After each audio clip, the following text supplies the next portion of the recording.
my legs are just spasming up so bad, and my hands are like curling up, and like I'm worried that like this is gonna be permanent. Like what if this stays permanent? You know? For real, for real, for real, for real. All right, welcome back to the Briones Pickleball Podcast. Impromptu, fun episode today. A little bit different. Caden is actually on the tour. He's playing a tournament this weekend. He's not here, but I want to bring this podcast to you. He will be back next week. We'll talk about MLP. This one specifically, we have a special guest, and his name is Brian Truong. Yeah, thank you, Jordan. Up, man? Oh, where's the applause? There we go. All right, I've been waiting for this. There you go. All right, so this is Brian.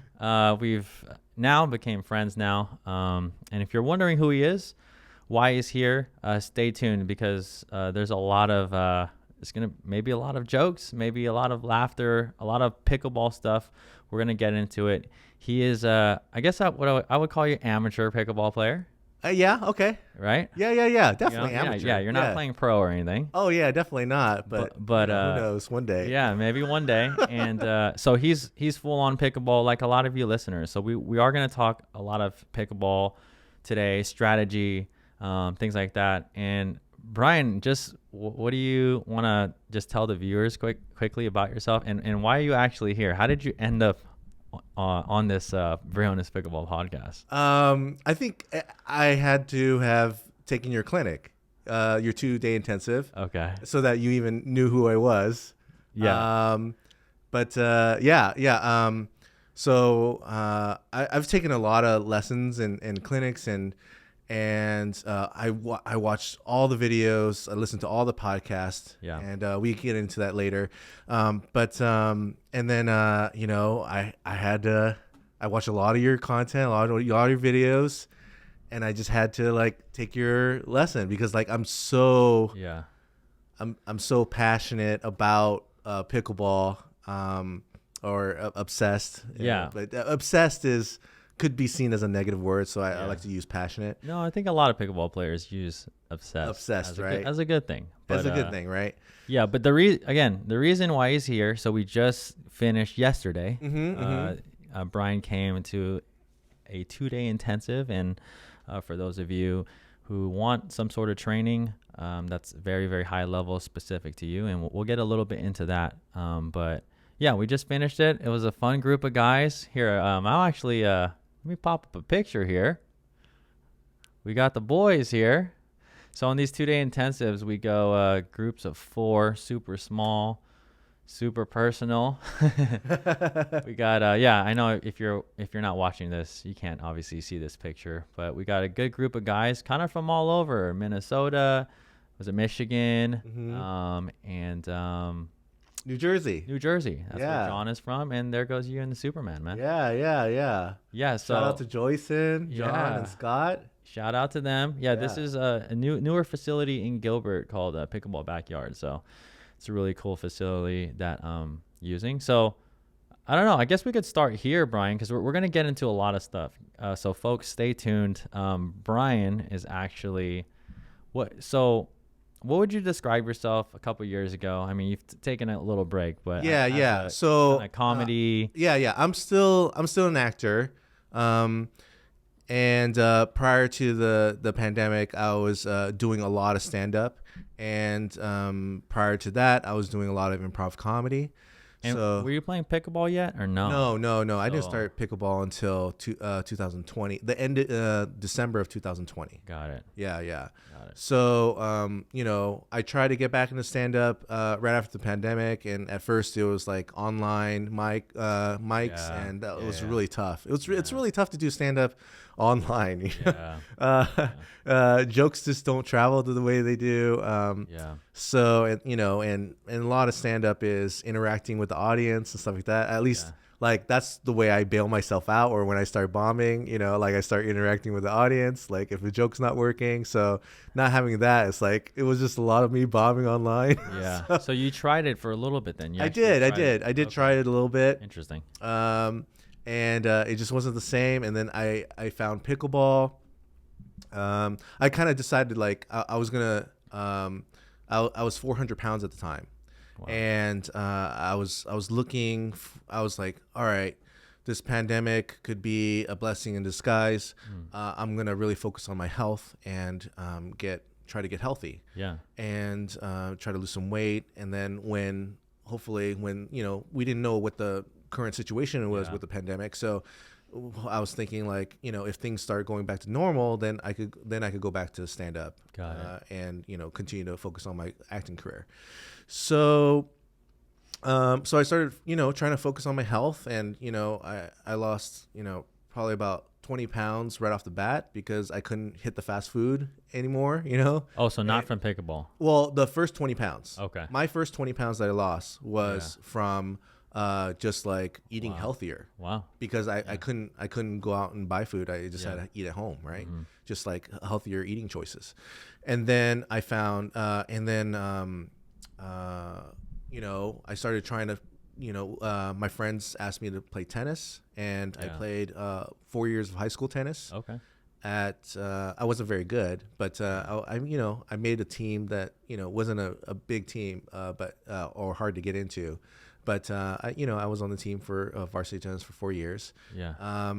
And then I remember my friends asking me like, "Hey, you want to play tennis? It's like one of the things you could do outdoors. When you were first coming out of the pandemic." So went to play tennis, and probably prior to that, I was also like trying other sports. Oh, like what? And this is right out of or during the pandemic. I would say even before the pandemic. Okay. I was like always looking for something because like I'm not a gym guy, right? Gym. I'm not a gym guy. I can't go to the gym, and I just feel like, I need like a goal or something like that. I need a purpose to be active, right? And sports or other activities. Like I've tried a lot of different. Like I tried, basketball, badminton, jiu-jitsu, Brazilian jiu-jitsu, like other martial arts. And I have when I was a kid, I did a ton of martial arts, but so started playing tennis, and then my friends were like, "Hey, like, you want to try this thing called pickleball?" And I was like, what? And then I was like everybody. Yeah, like everybody. It's like, and then we tried it, and I was like, I guess I was being a tennis snob, and I was like, why can't we just play tennis, guys? Like, why do we have to play this thing called pickleball? Yeah. And then, but even when I was playing tennis, I was still 400 pounds, right? So wow, or like 380, right, at that point. And I'm obviously not moving well, and I'm doing my best. Funny thing is, like, my nickname back in high school for my tennis team was called the Statue. Because the way that my style of play was like, I take the initiative to move my opponent around before I move myself, so I don't have to move. So so like the nickname is Statue because I don't move. So I wasn't as heavy as I was back then, but I was on a little bit of heavier side. So then we're playing this thing of pickleball. It's like, oh, go back to tennis, and I'm still struggling to move around, but then I started like really enjoying playing pickleball. Like the faster pace. In middle school I played ping pong. So you didn't like it right away off the bat? Oh, no. Oh, really? I didn't like it right away off the bat. No. Really? Because it was unfamiliar to me. Okay. I was already better at something that we were doing. I would have to switch away from something that I'm not comfortable with. Yeah. Right? It was like, I'm already comfortable playing with tennis. I played tennis for 4 years. Yeah. And so it was not like, oh, this is new and foreign, and I guess in my opinion, I was the best tennis player out of the four guys that I played tennis with. Got it. So the guys that when you guys played pickleball, you were the best at that time at pickleball. No, at you tennis. Weren't. Oh, at tennis. Yeah. Okay. So because I feel like I have better, ground strokes and stuff like that, right? Got it. And so in my opinion, I was better at tennis. So that even though I was like 400 pounds, so But they wanted to play pickleball. I was like, all right. But I started liking it because of the fast pace. Yeah. The fast pace of it, and it started being fun. And then I don't have to move as much, you know? And because of that, I started getting like really into it. Started going to all these different parks, trying to play every day. Yeah. And I ended up losing 100 pounds. Wow. Man. Over a course of... How long was that? Probably like a year and a half. Wow. And that's just playing pickleball, really? Just pickleball. Yeah. Nothing else. Wow. And it's changed my life. Yeah. It really has, or I wouldn't even say it changed my life. It saved my life because I haven't felt this healthy in, I don't know, like over probably like 15 years or something like that. Wow. Right. That's great, man. That's awesome. Because like one of the ways that I gained a lot of weight was I used to dance and I dislocated my knee. What kind of dancing? Like so. Like what, ballroom breakdancing or what? I did all kinds of dancing in college, okay. right? And post college, but in my teens, yeah, I wanted to be in a boy band. Okay. And I wanted to be in a boy band, and I learned. I just like, oh, okay, I gotta learn like choreography, and I enjoyed like dancing and stuff like that. Wow, so I learned a lot of choreograph type stuff. Yeah. Nice. So learned a lot of like hip hop and like. And eventually in high school, I learned, jazz, ballet, modern, contemporary type stuff. Okay. But cool, man. But then, so then like played pickleball and just like completely obsessed with it. Yeah. So those of you listening, I'm sure you have some sort of. That's kind of like where I started. Story. Yeah. And then, nowadays, like I find myself like playing a lot. And learning as much as I can, and I guess we could go. Cool. Well, that leads us right into the intensive. Okay. Right? All right. So we'll talk about that a little bit. So you said when did you start watching my videos? I guess, or when did that start? Probably within like 3 years ago. Then. Yeah. Okay. Yeah. Yeah, because 3 years ago, if you listening or watching don't know, there wasn't that much content out there. Oh yeah, there's a lot you were now.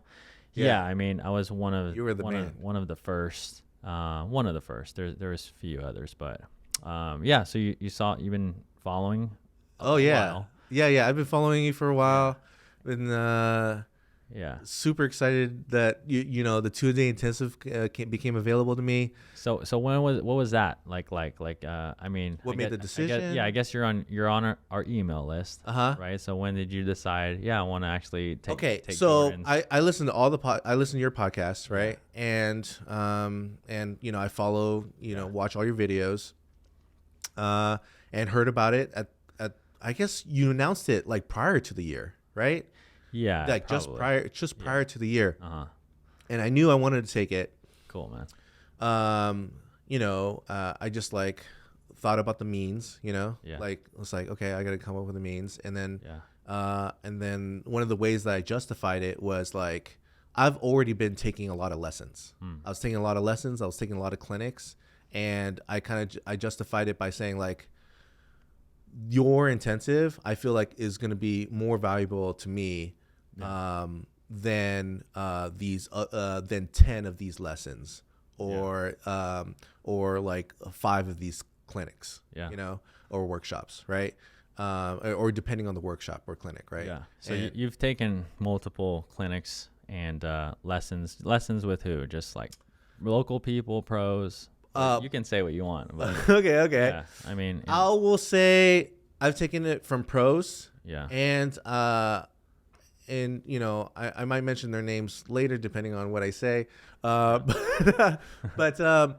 I've taken lessons from pros. I've taken lessons from like upcoming pros. I've taken lessons from, I would say like pretty much anybody that's better than me. Yeah, I'm of the school of thought you can learn anything from anyone. Yeah, that's good. Right, and but just whatever I feel as though they have something to teach me, I'm willing to learn because that's kind of like how I think about comedy and acting. When I was learning, trying to get better at that, was like, it didn't matter the level, if it was like an intermediate level or like an advanced level. When I was, it just mattered if there was a good teacher that could teach me something that I need to learn. Yeah, I like that, man. So, and everyone is good at something. Yeah. Right. And I feel as though that's why like I was willing to take from everyone. I will say that like I've also done online lessons too. I tried that route, especially with the pandemic and everything like that. That's kind of how I first started. Okay. And I've taken like online lessons with like Tyler Loon, Austin Gridley. Has that? They have online lessons? Okay. Oh yeah, we can get into it because like as in like he did offer it back then. But yeah, I'm sure. I don't know if he offers it now. Like he analyzes it. Like what does he do? Like just talk to you or like? I didn't know what it was gonna be. Okay. So I was like, 20. It was like only like $20 or $30. Okay. And I was like, okay, like an hour with Tyler Loon. Oh right? Wow. And I can like ask him questions. He definitely doesn't do this now. Yeah. So like I had a lesson. Lesson with Tyler Loon. Okay. And shout out to Tyler and the shout out to Tyler. What's your podcast called? My podcast or his podcast? No, his. King of the Court. Oh, King of the Court. Yeah, there you go. King of the Court is his podcast. Yeah. So and I would like to say because of my lesson with him, it inspired him to make one of his videos. Yeah, on his channel. Because I would like to think so. Because after the conversation or my lesson that I had with him, soon after he came out with the video, pretty much exactly talking about what we talked about. Oh, really? Yeah. What was that, by the way? It was how to play in the wind. Got it. Okay. Yeah, how to play in wind. So that was like one of my questions to them. One of the things we talked about, like, what side you want to be on with the wind and stuff like that. Mm-hmm. And the advantages and disadvantages of being having a headwind or a tailwind, like being behind the wind or against the wind, right? Yep. So like soon after he had that video, I was like, we went pretty deep into that. Oh, and really? It was like, okay, you're welcome, Tyler. Yeah. So then I asked him about like how to play in wind. Yeah. I sent him like video and he analyzed it, and one of the things he told me was like, I just need to get to the kitchen faster, and I need to be like right up on that line. That's like one of some of the things that I remembered our lesson was about. Okay. And it was very early in my in my pickleball career. You're probably still a 3 journey. 3 Yeah. And I'm like like a good like 10 inches off the line. And I guess I'm afraid of footfall or something like that, right? Yeah. I still kind of am, like I'm still like a couple of inches off the line where I could be a little closer. But okay. So you've done lessons of pros, you've done clamps and clinics. Probably some notable ones people might know. So I don't know, I guess really quickly, Brian, actually when we first talked and you were like, I don't even know how we talked about, you should come on the podcast.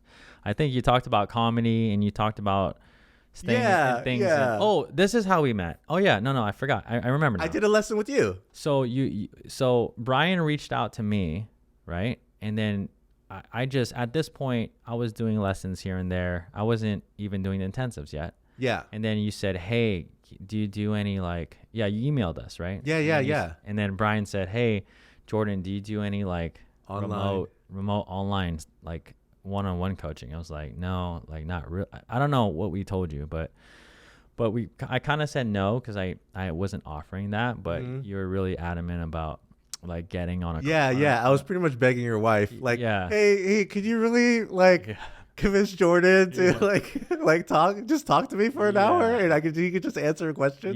So it was like a Zoom call, so we set that up.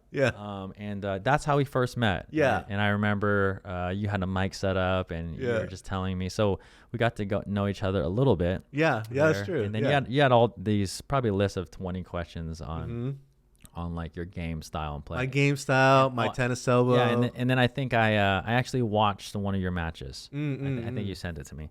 So that's how we got started. And then I think like what, 6 months? Was that like 6 months ago? It was a while ago. No, I think it was a year ago. Over a year ago. Yeah. Then you finally joined the intensive. Yeah. Right. Okay. Yeah. So that's really cool. And then, so that's why he's here. And then obviously, you know, he just finished up with these 3 other guys.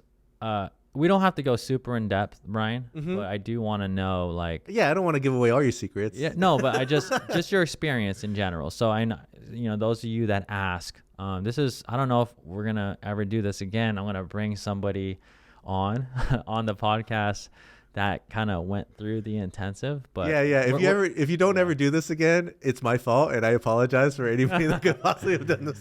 Yeah, no, but so yeah, man, you kind of knew what to expect, but how was it just overall? I mean, just any thoughts, you know, to be as honest as you can.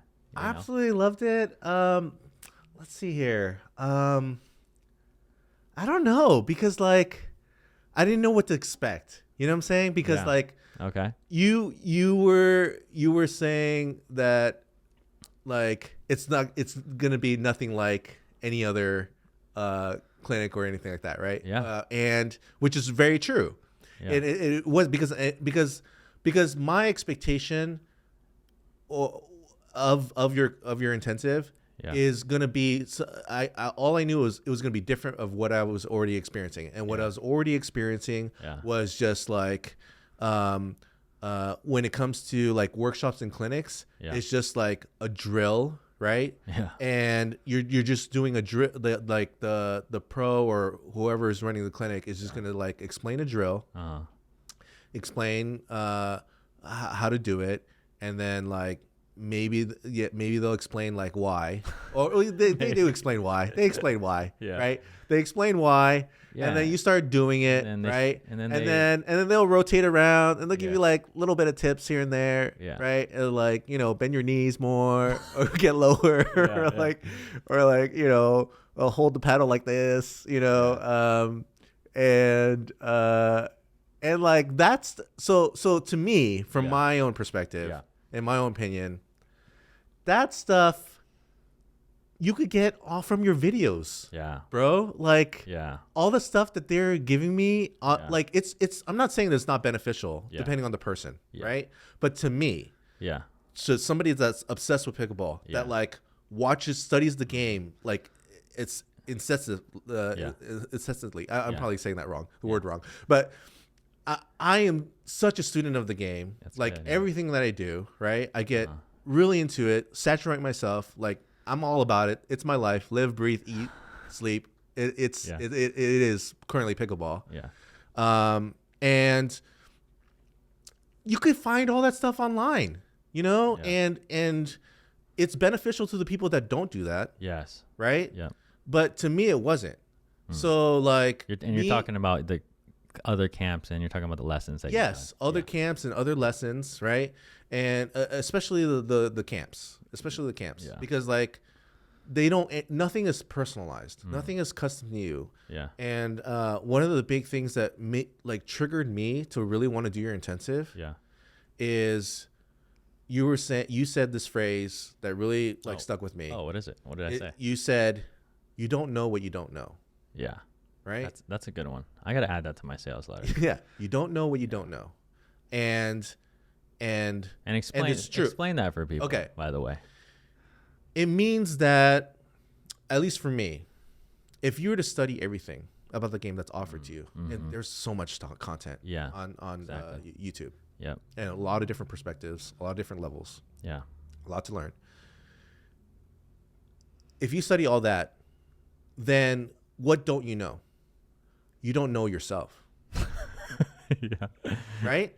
Because you know you're studying everything outside of yourself. You have the knowledge. You have the knowledge. And you could put it to practice. Yeah. But I guess I would say it a different way. Like, that is the big thing. That is the key ticket, by the way, to I guess just being a good coach and offering something really valuable. Like what I said to you back then is, because, you know, I've done a lot of these intensives now. I have a lot of experience, but whatever the level may be, 3.0 all the way to, you know, 5.0, right? It's hard for anyone to see themselves. That's why when we onboard somebody and so when someone signs up, we have them send a video of them playing, and that's so I can match up like the levels as close as I can. But yeah, you don't know what you're like doing. Yeah. And when you watch yourself back, I mean, you obviously are never as good as you think you are when you watch yourself back, right? It's like you think you're like Superman, right? You're like here and there and like swinging, like, you know, doing Ernie's and ATPs like left and right, and like, you know, being able to reset a ball like Riley Newman, and being able to put a ball away like Ben, or like, you know, win a firefight like Annalie. You know, it's like you feel like you do it all. But when you watch yourself back, it's like, wow, I'm really slow. I can't believe I missed that. Like, I was like, oh, I can't believe how many shots I missed, or that my consistency is like not what I thought it was. And you just like look like a fool, right? And then, you know, but then at the same time, it's like, I don't know how to correct that stuff. You know, like I can't like look in a video and they know what I need to fix. Right. And that's the thing with videos too. Like, obviously, you know, me alongside of a lot of other good coaches, there's some good coaches on YouTube for sure. You could definitely learn a lot. And implement it if you're implementing it and drilling it, but it's the other things, right? It's the other things that you're not seeing, and it's you're not, the nuances. You know, like for example, just you know, like in the group yesterday, and I won't even point them out specifically, but you know, somebody would have you know, just this little big backswing, like coming up here and then coming down, and totally be like 100% unaware, you know. And then, like, you know, when I was working with you guys, I'll have you, you know, try to correct it, and we'll, you know, we're working on footwork, we're working on everything, but I can show somebody one thing and then try to have them replicate it. Sometimes it happens, and then sometimes they do the same exact thing. So that comes in like a really watchful, specific eye, and that's something that can't be translated through video. So that's why, that's why you came, I guess. No. Yeah. You're absolutely right in the fact that like you think that you're doing what you're doing, or what you're either thinking of doing. Thinking of doing. Yeah. That's why videos doesn't work, right? In that regard, right? Yeah. In that nuance, when it comes to technique and stuff like that. But you being in person, could say like, no, you're not doing what you think you're doing. And it's like, oh, like this? It's like, no, you didn't do that. You just did the same thing. Oh, dude, that reminds me. Okay, so Brian, we just sat down. You were telling me how to pronounce your last name. Oh, yeah. So, Chung, something like that, right? Yeah. The correct, that I always go by Trung because that's the easiest, right? But the correct pronunciation of my last name is Jung. Okay. Anyways, I was doing it what I thought was close, right? So say it again. Jung. And I was saying it and like very similar to my ears. And I was like, oh yeah, I got it, right? And he's like, no.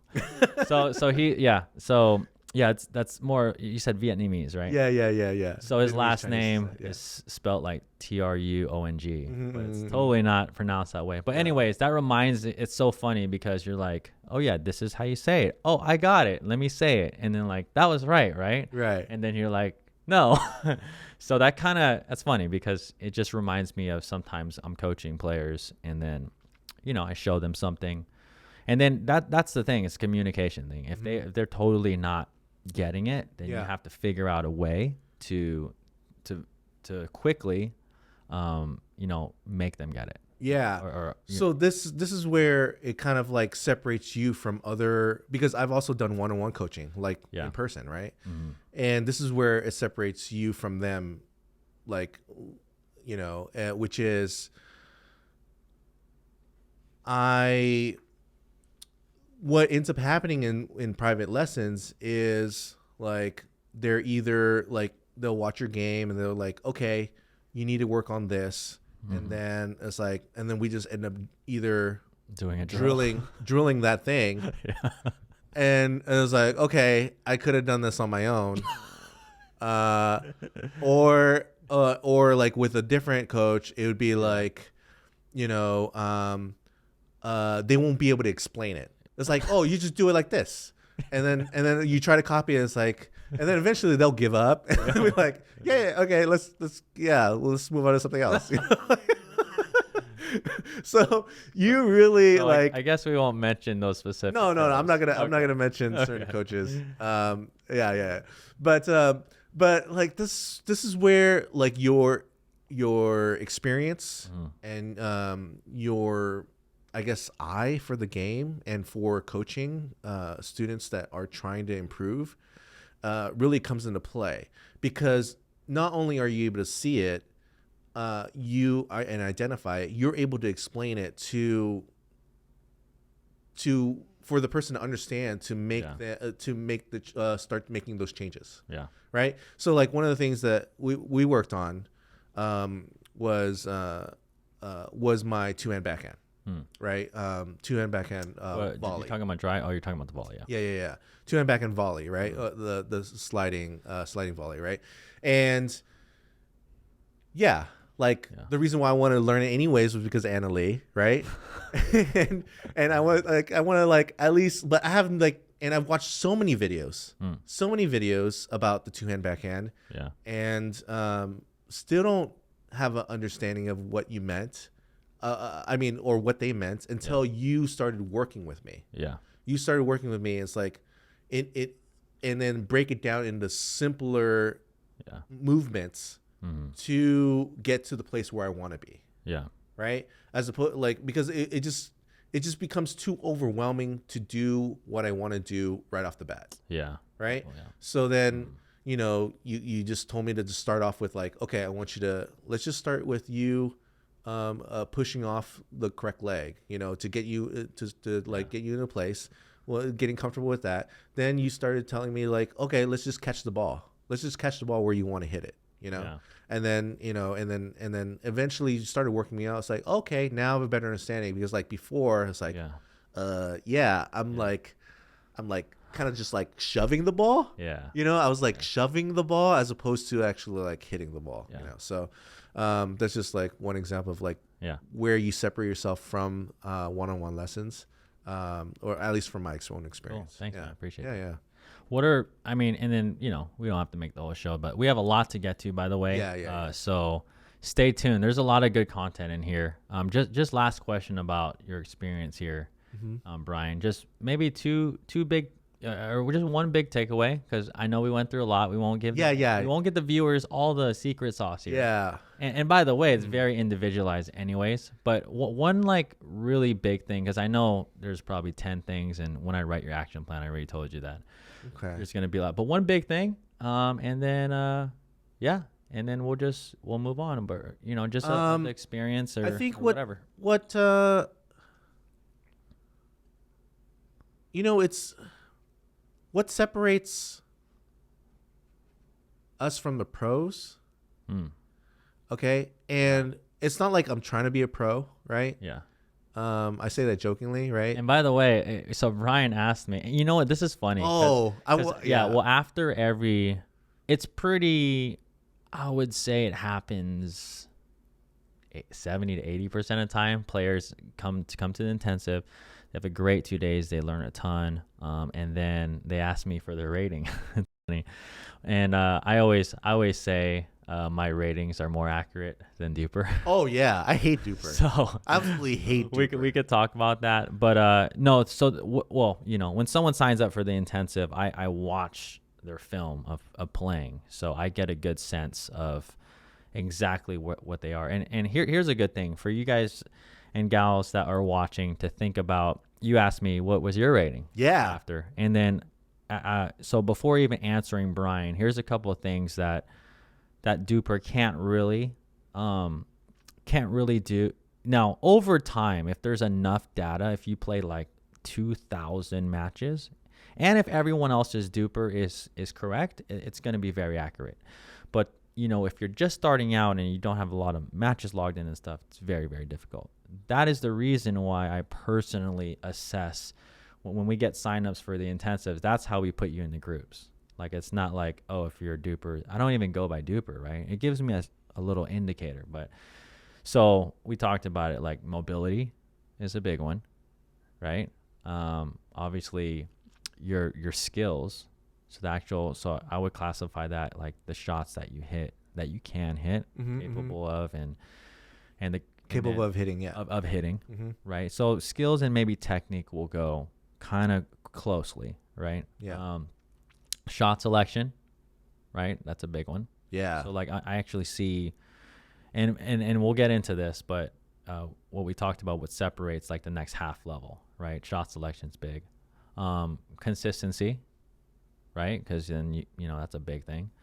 There might have been one more, but those were the main ones, and I think there was 5. But when someone asked me that question, you know, all those things come into play, for sure. Yeah. So like what separates us from the pros, which is shot selection and their movement, right?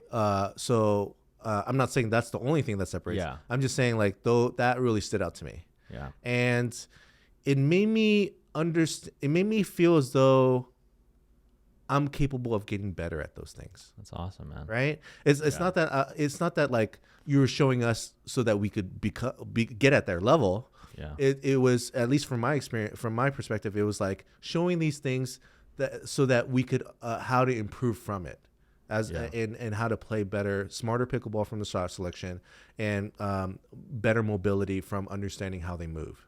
Right. So.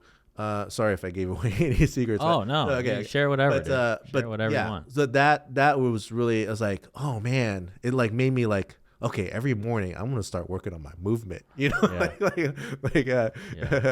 footwork, right? Yeah, my footwork, right? And then you know, when it comes to shot selection, I mean, I don't know if you want to talk about this now or later about like we're thinking like we kind of thought of this like algorithm thing. Yeah. It might be classified, but you could kind of explain it. Okay. So the algorithm that we're like thinking about was like Joyson, he's an engineer, right? Yes. Yeah. So Joyson's an engineer, and he mapped out a court. It's a kitchen. Yeah, the kitchen, right? And just like you know, map out the kitchen, and he put numbers. Yeah. On different spots of the kitchen. Yeah, which people have done. Which people have done, right? For sure. Yeah. But here's what really blew my mind was like this where the algorithm comes into play. We figure this out together during our group strategy kind of lunch, right? If a ball goes here, what are your options from that? So then understanding that algorithm, right? Yeah. Of like, okay, if the ball comes here, then then they're most likely going to be their best choices are here and here, right? And if I understand that, or have a better understanding of that algorithm, the input and the output, right? Yeah. Then I can anticipate the ball even. I can anticipate the ball even better, and then have a plan. Have a plan going forward, and you know my positioning is going to be better. And I'm going to be able to be ready to counter or even like just be ready. Like, okay, then if they go here, then I know I'm going to go here, you know, so that really blew my mind, and I can't wait to get into that further. Okay. Cool, man. Yeah. Cool. Yeah. Well, it was a good group of guys. Shout out to John Scott and Joyce in there. Really good time. Yeah. Super awesome. It's a long 2 days, man. Yeah. I mean, I don't know if you're sore or anything, but we're on the court a long time, and we had a great time. Yeah. So I was worried, right? Oh, for what? Because 2 weeks ago, I played in a tournament, and I played in a tournament 2 weeks ago. And I like a couple of days prior, I had a cold, and I was like, what tournament was this? This is Kappa. This is this is like Kappa tournament, right? Represent. Yeah, represent. I volunteer, you know, and my friends run it. They organize it and they run it. It's an amazing tournament.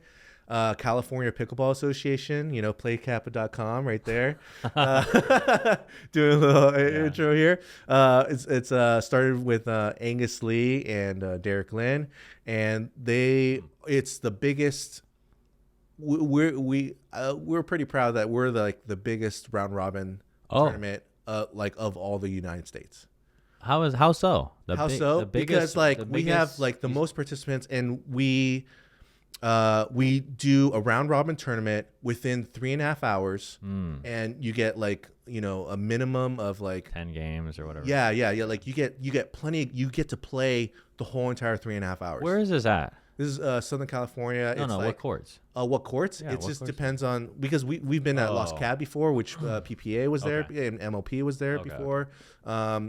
Just like Los Angeles, Southern California. So it's a different form. It's a round robin tournament. It's a round robin tournament. You get plenty of play. Yeah, so you're guaranteed. It's based. Okay, got it. Yeah. That's cool.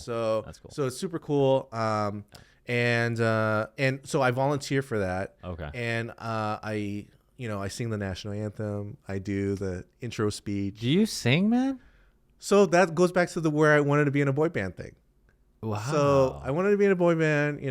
I tried out for American Idol twice. Did you really? Did you get on the? No, I did not get on the show. Not on the show, but did you get on an episode? You know what I mean? No, because really? Okay, I'll keep this short. I'll keep it short. I realized that I'm not a good singer. I could just hold a tone. I could hold a note. Okay. Right? So if you're when it comes to American Idol, you have to be either really good or really bad. Okay, so you were in the middle. I was in the middle. You were 3.5. Yeah. I was 3.5. Okay. Yeah. Kinda maybe a 3.25. Maybe. But so I sing the national anthem. I do the intro speech. I do post game interviews with the gold medalist. Wait, you post this somewhere or something? Yeah, on the website and everything like that, on the Instagram, everything like that, on the social media and stuff like that. It's a lot of fun. Okay. It's a lot of fun. I'm trying to be the Hannah Johns of our little tournament. Yeah. Okay. All right. So that's a lot of fun. And then I played in this tournament, and what level did you play? Oh, I played 4-0. Yeah, I played 4-0. Yeah. By the way, do you remember the rating I gave you? I call it I should come up with the acronym. BPOR. BPOR. Briones Pickleball Official Rating. BPOR? Yeah. B4. I like that, dude. maybe I'll come up with a different acronym. Yeah, okay. Yeah, we can rearrange it. I can rearrange it. You can rearrange it. Borp? Yeah. Anyways. Prop. Yeah. Do you remember the rating I gave you yesterday? So after the full 2 days, we go through a lot of technique, footwork, drills, strategy, games. I get a really good sense of where everyone's at. Yeah. So what did I? Do you remember what Yeah. What was it? And please correct me if I'm wrong. Okay. Because I'm really holding it dear to my heart. Sure. That, sure. This is my current rating. Yeah. Sure. Yeah. Which is 4165. No, 4178. Oh, 4178. Yeah. Okay. Yeah. 4178. Correct it. Right there. Correct it, Brian. 4178. I feel even better about that now. Yeah. Thank you. Yeah. All right. You know what I get really specific to the thousandth of. You know what my duper is? Yeah. Well, okay, yeah. I'm going to tell you. You just told me. Yeah. It's rhetorical. It's rhetorical. I'm sorry if that was rude. I'm sorry. No, that's fine. It's all right. My duper is a 364. Yeah. A 364. But you haven't played a lot of duper stuff, right? Or are they the Kappa? Are they running the duper on it? Yeah. So, that's the great thing about Kappa too. Okay. It's all based off of duper. So there's no sandbagging, right? If your duper is at such and such, you can't play down. Well, there's no, unless your duper's wrong, right? Unless the duper's off. If your duper is wrong, then you're sandbagging everything, right? I guess, yeah. But eventually it'll even out, right? Mm-hmm. At least if somebody's duper is a 4-5, they can't be playing like a 3-5 tournament, at Kappa, right? So then but when they have their Moneyball, mm-hmm. Tournament, their pro kind of open tournament. then you have to have a minimum. You have to have both players have to be minimum 4-0. So why do you think your duper so low then? 3.6 what? What did you say? 3.64. Okay. I think it's because of sandbagging, you know? I think it's because of like there's a lot of people and I don't think it's because of the tournament with Kappa. I think it's because of the other tournaments that I've played. Like the other tournaments that I've played. Oh, because did you enter at 3.5 or did you enter at 4.0 tournaments? Other tournaments? Yes. Other tournaments, I guess I would be sandbagging because I entered like 3.0 tournaments and like. Okay, so 3.5 that's why, yeah. right? Because you're not gonna. That's a problem because you're not gonna. If you enter 3.0, they're not gonna rate you 4.0. No, but the people that mean? I'm playing are like 4.0. How are they playing at a 3.0 then tournament then? Because it's based off of UTR. It's not based off of duper. Got it. Right. So I'm still getting beaten by people that have higher duper than me. Okay. Right. And then because it's pretty. I played at a 3.0 tournament. It's so sad. My poor partner. I played mixed. My poor partner got Ernie'd 3 times in a 3.0 tournament. Like who freaking Ernie's 3? Yeah, that's like, funny. Okay. She's like, she's like, you know, like I guess people do Ernie in 3.0. Yeah, you know? yeah. If you're getting Ernie'd consistently, that is probably not 3.0. Yeah. Right. Yeah. It's so sad because like the other partner was like perfectly like dinking wide to set my poor partner up, and then the guy would just like. Wow. Yeah, just Ernie her 3 times, and it was very frustrating because like I got very angry. We were at the kitchen and I hit a dink a little bit too high. Yeah. And this guy like went full on like just a step off the kitchen. Yeah. He was only like a step off the kitchen, and he went full on and hit her right in the throat, and like she like. And the ball scratched her, like she was bleeding, and it like had, like. Dude, how old is this lady? The person that I played with. Yeah, she's 35. Oh, yeah. How did that go, dude? Like, was she? Dude, was she pissed? No, she was. You know, she was just like I was just trying to comfort her, and I tried to be like, you know, like, are you okay? And I was like, what was the reaction of the guy? Did he even say anything? He was like, you know, he's like, yeah, he was like, I think he said sorry, like. Wow. But then I was so angry. I don't even know exactly what he said, right? But I was like, dude, that was completely unnecessary. Like, you're only a step off the kitchen. Like, you didn't have to freaking hit it that hard, you know, like right at her freaking throat, you know? Yeah. And like, there's no way that ball was going in. Like, he's like straight on like. Off the bounce? Huh? Off no, the no, bounce? no. It was just like a high dink that like just came across the net. Yeah. Like came across the net right at her throat. It was terrible. Jeez. And I was like, dude, like calm down, man. Like this is like 3-0. Like you're obviously sandbagging. You just earned her 3 times and right before. It was the same guy. Same guy. That Ernie, and then he hit Ernie 3 times, and this is like 2 out of 3, right? Yeah. The first game. Yeah. The first game, Ernie her 3 times and freaking smacked her right in the throat. And then like after that, it was like like. I was just worried about her, you know, so like I didn't care about the game at that point. I was like, dude, like what the hell was that, you know? So did you guys call a timeout after? Oh yeah, I mean at that I think everyone was just like, yeah, obviously we need to take a break. Like we're not gonna play right away. Yeah, you know. Jeez, man. Yeah, left like mark on her friggin' like vampire like 2 ball marks. Does she have glasses? No. Dude, oh, dude. That's crazy. That's a danger. Yeah. I'm gonna start wearing glasses. Yeah. Especially with these new paddles coming out. Yeah, we're gonna talk about that. But dude, that could have easily took her eye out if you're talking about like if it was that hard. Absolutely. That's crazy. Yeah. That's dangerous, man. Yeah. There's even a Facebook post on somebody losing their eye recently. I don't know if you saw that, but no. Yeah. Eye protection. Eye protection. If you're watching or listening to this, that think about it. I actually would heavily consider it. I mean, I'm lucky enough that I have prescription glasses, so I just automatically wear it. Yeah. But yeah, I'm gonna start wearing. I would actually be kind of, you know, let's say I got LASIK or something, which I don't plan to do, but I would be kind of scared to to just go out there. Yeah. Just because this is like gives me some assurance or something. Yeah. But going back to the other tournament, a Kappa, I played in a Kappa tournament, and I was fighting off a cold right before. Yeah. And pretty embarrassing, but I went into full body cramps. And I went into full body cramps. So full body, you mean what part is like? So I we've all gotten a calf cramp. Mm-hmm. We've all got, so your full body is like full body is in like my calves, my hamstrings, and like my ab area, and like into the rib, and then like if I were to move my arms in a certain way, like my arms started like cramping up as well. Yeah. And eventually like it kind of like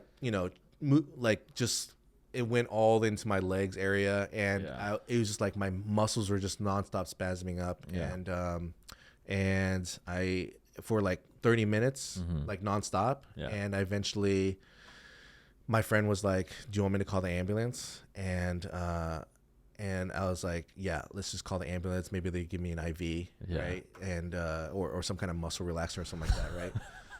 So the ambulance comes, right? Yeah. And ambulance comes, and they're like checking my vitals, and they're like, what's your name, how old you are, like, what hospital do you want to go to, and then they asked me like, what are you, what happened, right? And I said like, I have full body cramps from pickleball, and then at that point, they no longer took me seriously. Like, wait, like what do you mean? Like they're like. They're like acting like, why did you call us? Why did you call us for freaking cramping, dude? Like, yeah. So there was like one EMT was like pretty kind of sympathetic to me. Yeah. But the other EMT guy was like like he was like, dude, you can't be here all night. Like you got to get up. Let's go. Like you get up. Like what? Yeah. Because you're laying on the court right now. Yeah, something. I was laying on the grass. Yeah. I was laying on the. I collapsed on this grass area, right?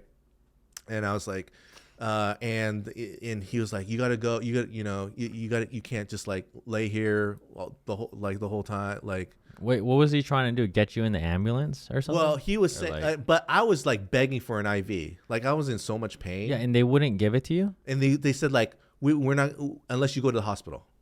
Like. Okay. Unless you go to the hospital right now, we can't give you an IV right now. And I'm like begging, I'm like crying and begging for an IV. And I was like, and like prior to the ambulance coming, I was like, I was like praying to God, like, I'll be a good boy, please let the cramp stop.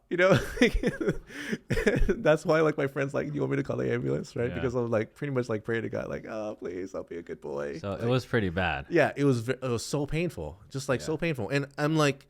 My legs are just spasming up so bad, and my hands are like curling up. Oh my god! And like I'm worried that like this is gonna be permanent. Like what if this stays permanent? Like my feet are curled up like the Wicked Witch of the West, and like under the freaking the house or whatever.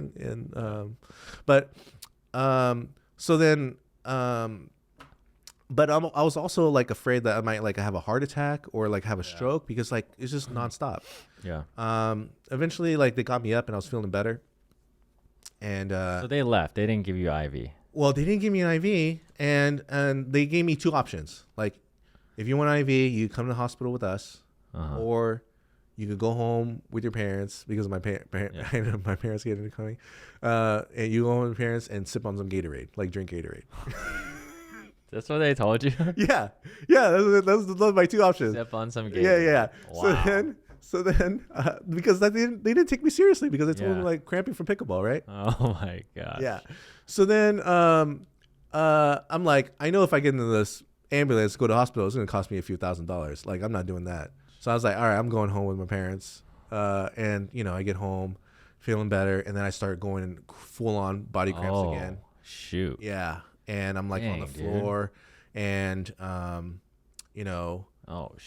then like luckily I have two massage guns, and my parents were just like two massage gunning my legs like crazy all night. Gosh, dude. And like I've been drinking liquids all day, so I needed to go to the bathroom. This is also embarrassing, but I was like, hey mom and dad, I can't get up. I'm just gonna pee on the floor. pee on the floor, and can you just give me some towels, and like I'm just gonna pee on the floor. I'm sorry. Oh my god. And then I was like, ended up peeing on the floor like must have been like 5 times throughout the whole night, and it's like, dang, so it was pretty bad. Yeah, it was very bad. All the way until like 7 in the morning. All the way to 7 in the morning, I was like lying in my own pee, and I'm like, okay, I gotta take a shower. And like by 7 in the morning, the cramping went away. But I was in bedridden for the next like 2 days. But, oh my gosh. But I was worried. That's like I would come here and I'm like, that's how the story came about. Got it. So the reason why he's saying this, so that was like you said a week ago or a month ago? 2 weeks ago. 2 weeks ago. 2 weeks ago, this happened. And then you have the intensive. Yeah, I was scared. Which we're on court for over 10 hours in the 2 days, and some time off the court as well. Mm-hmm. But it went great. It went awesome. No, man, Brian played well. Yeah. Thank you. Yeah, I mean I got a 4.178 rating from you. I might have said 4.165 yesterday. I don't know. We'll see. I think you did, but I'll take this one. All right, you take that one. I'll take this one. Take that one, and then when we do our follow-up call, you send me a new video of you. All right. I'll give you another one. I also am a part of your pickleball journey thing. Oh yeah. Okay. Well, let's shout it out now. Yeah. Shout out to Pickleball Journey. It's actually my pickleball coach. Oh yeah, my pickleball coach. But so it's a really cool thing that I'm a part of. And if you want coaching, if you can't make it to like an intensive or something like this, you can. For right now, it's $19.99 a month. Which is, I think it's totally worth it. I mean, so what I did is I created a team of coaches, including myself. I'm on their coaching as well, but I'm not gonna get to everybody so that's why I built a good team of high level coaches. And anyways, if you want to check it out, my pickleball coach, but go into the link below so that you can find it in the description. And you could send in some match film and we could analyze your game and start to work with you one-on-one through video. Oh, my friends were like fanboying and fangirling off of your voice. Like, because like you actually watch my video. Oh, I see. And you actually like, it's a recording of your voice. Yeah. Telling me what I could improve on. Yeah. And I showed my friends, and they're like, "Oh, it's Jordan's voice." Yeah, it's funny. They're like, "Oh, how cool is that?" That's funny, man. So they were really fanboying and fangirling off of cool. like it's actually you doing it. Yeah.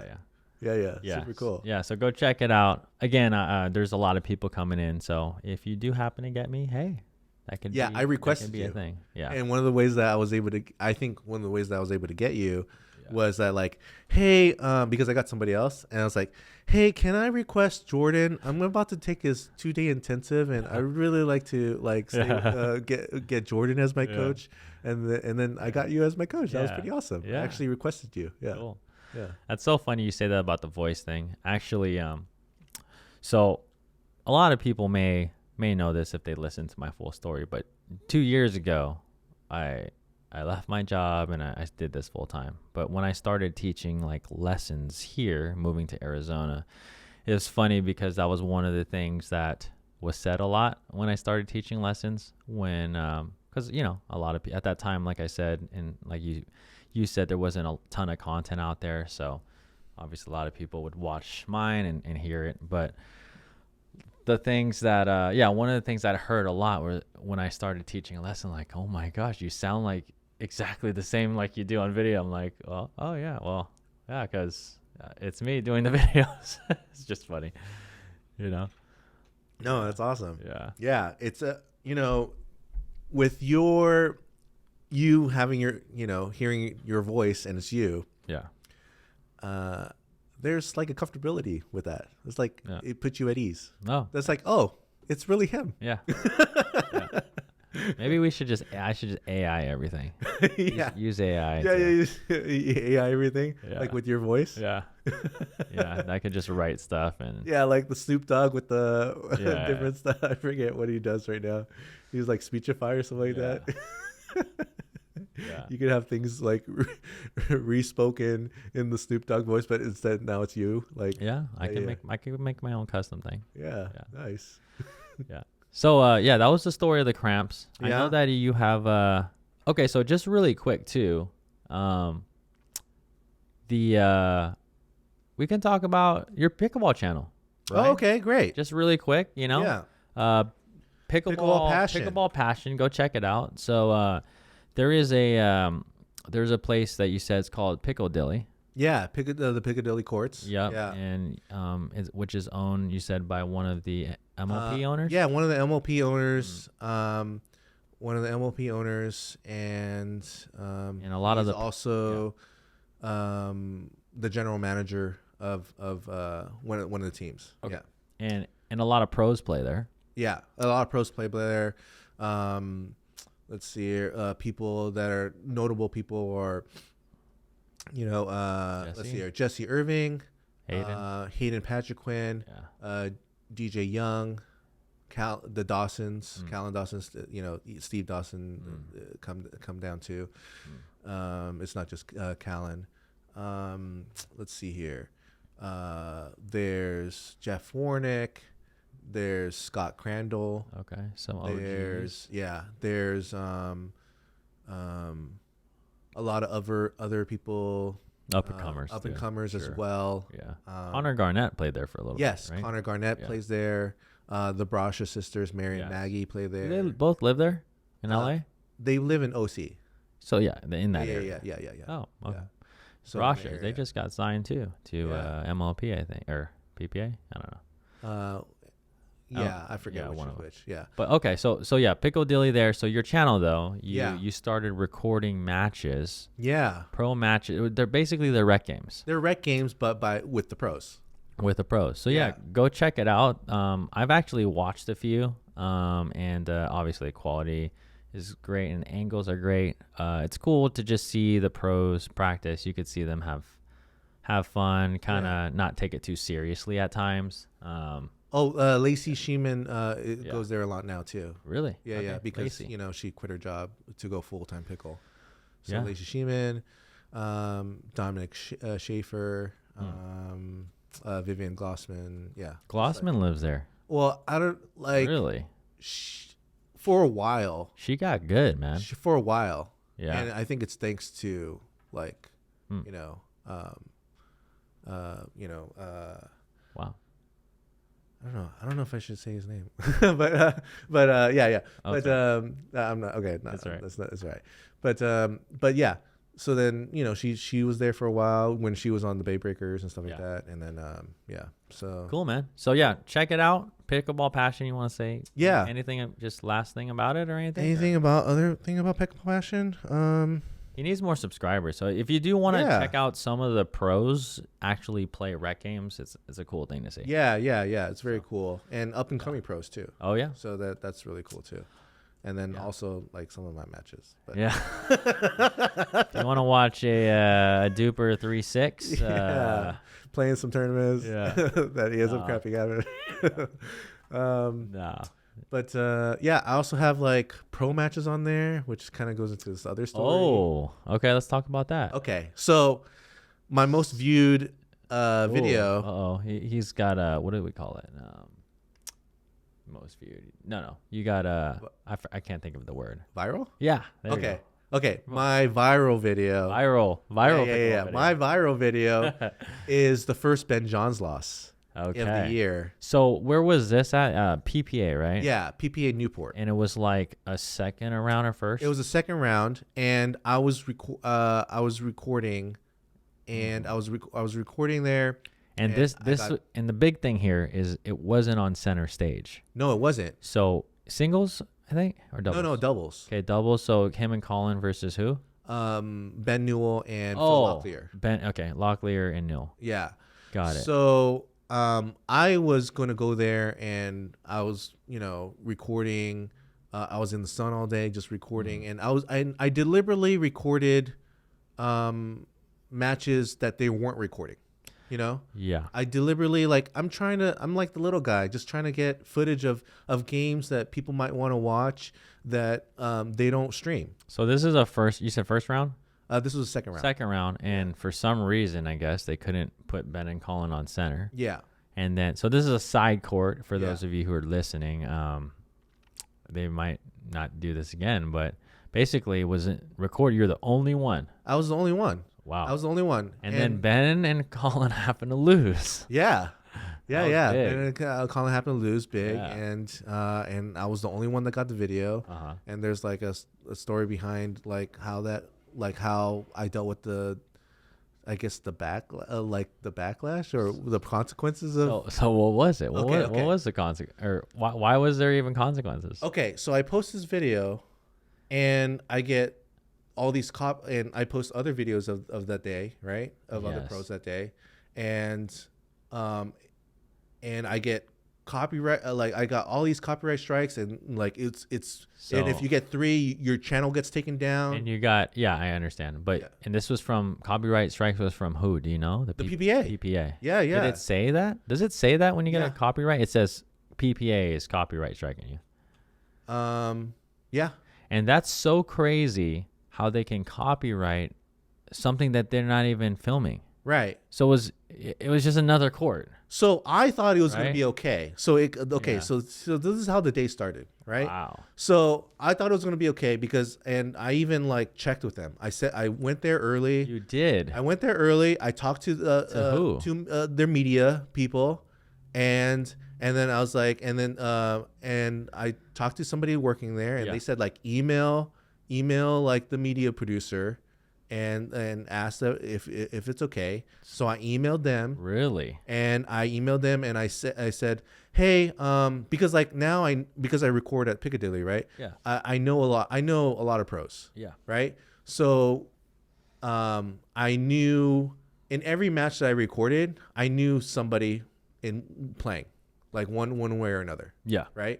Yeah. So, so I emailed them, and I said, hey, is it okay if I record some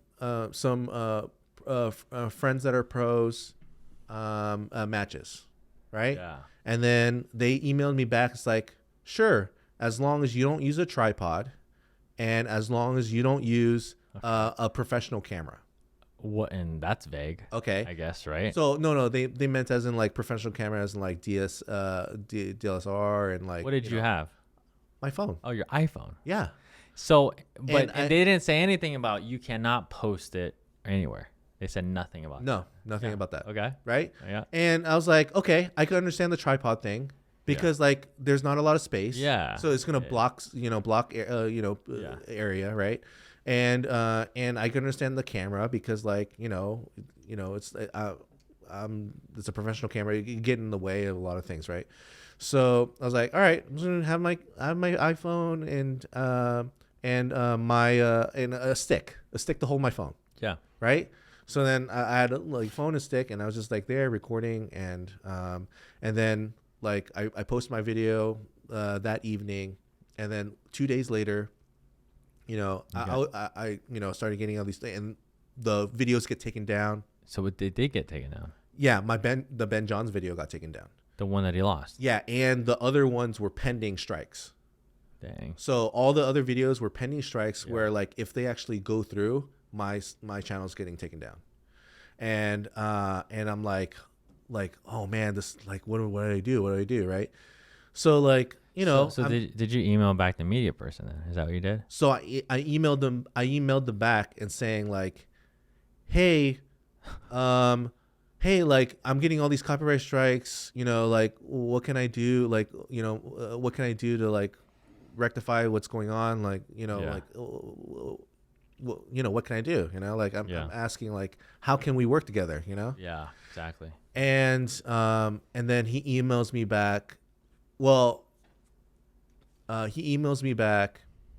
Well, prior to that, my video gets taken down, and then the kitchen posts it like second for second, just copies and pastes like video and puts it on their website. On their website? Wait, YouTube? Or on their YouTube, yeah. So then, after yours got taken down, you see someone else with the same video. My video. Okay. And then like all my friends were like, hey, like in their comments were like, hey, this is like Pickleball Passion's video. Like I can't believe. All my friends were like, you can't believe like you didn't get permission and all this stuff, right? and then I'm still dealing with the PPA, right? At this point, I'm trying to talk to the PPA, and this is all happening when like I'm getting my real estate license. I was like, I'm in class. I'm trying to get all this stuff is happening, right? And so then they emailed me back, saying like, call us, right? Really? Yeah. So they gave you their number. Yeah. So I ended up talking to the PPA media director, whoever's in charge of the media thing, right? Uh-huh. And I get on the phone with him. Yeah. And how he's like, is he nice? I'm gonna say that he was letting me know that he's like, I'm in the wrong, and he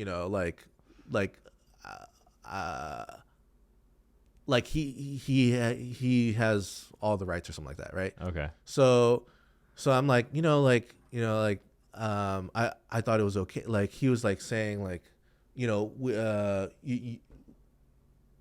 who you talked to gave you the wrong information, and I guess like a lower level producer or whatever. Yeah. Gave you the wrong, like you're not allowed to record any of these matches. And I was like, but nobody was recording. It's like, yeah, we own all the IP, like, and then it's like, and then I was like, yeah, I know somebody. I know every single match that I recorded and posted, like I know somebody, right? I know the player, right? Yeah.